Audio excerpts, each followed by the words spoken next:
Chapter 3, Section 1. What is ecology? Floods hit Texas.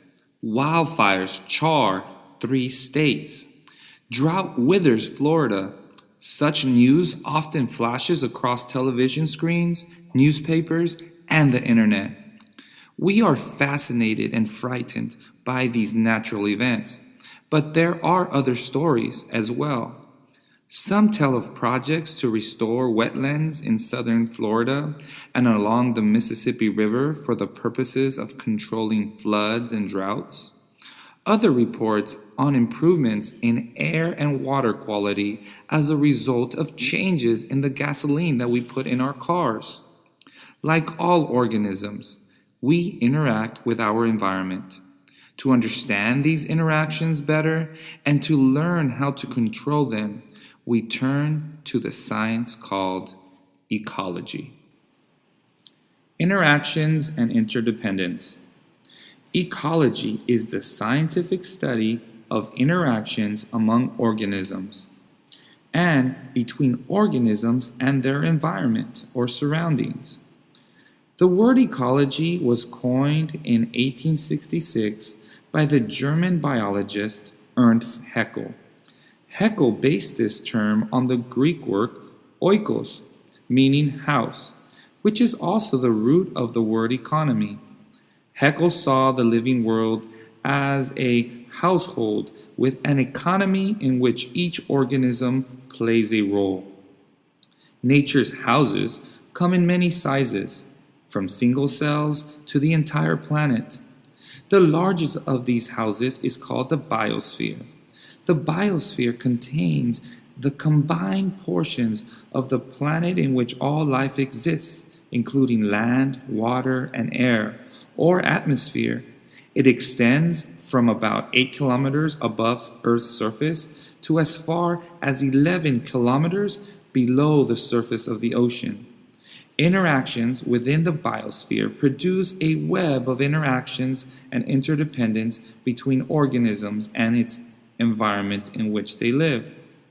Whether it occurs on tops of the glacier in a forest like the one in Figure 3-1 or deep within the ocean trench, the interdependence of the life on Earth contributes to an ever-changing or dynamic biosphere. Levels of organization.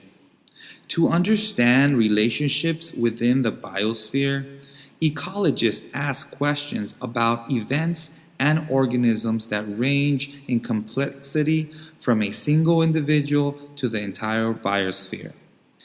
The many levels of organization that ecologists study are shown in Figure 3-2. Some ecologists study interactions between a particular kind of organism and its surroundings. Such studies focus on the species level. A species is a group of organisms so similar to one another that they can breed and reproduce offspring. Other ecologists study populations or groups of individuals that belong to the same species and live in the same area. Still, other ecologists study communities or assemblages of different populations that live together in a defined area. Ecologists may study a particular ecosystem.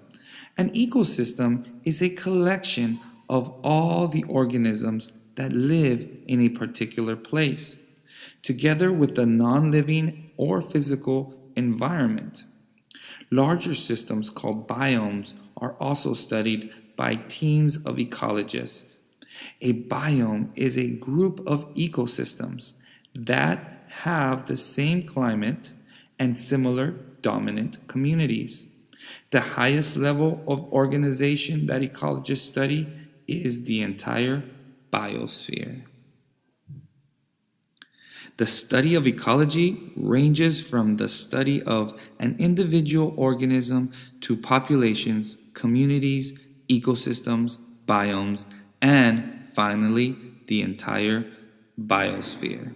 The information that ecologists gain at each level contributes to our understanding of natural systems.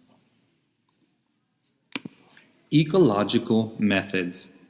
Ecologists use a wide range of tools and techniques to study the living world. Some, like the scientists in Figure 3-3, use binoculars and field guides to assess changes in plants and wildlife communities.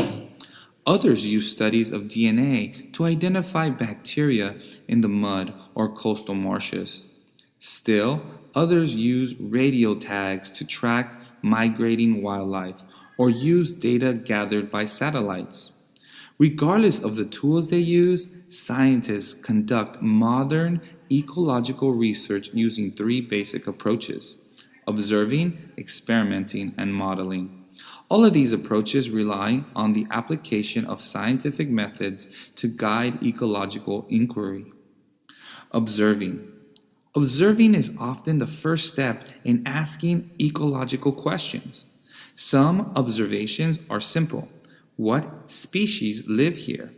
How many individuals of each species are there?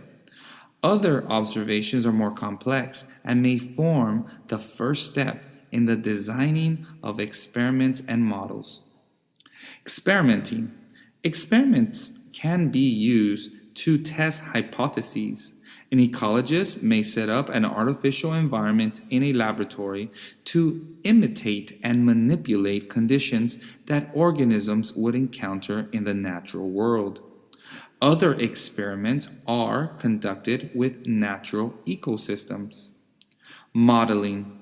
An ecological phenomena occur over long periods of time or on such large spatial scales that they are difficult to study. Ecologists make models to gain insight into complex phenomena such as the effects of global warming on ecosystems. Many ecological models consist of mathematical formulas based on data collected through observation and experimentation. The predictions made by ecological models are often tested by further observations and experiments.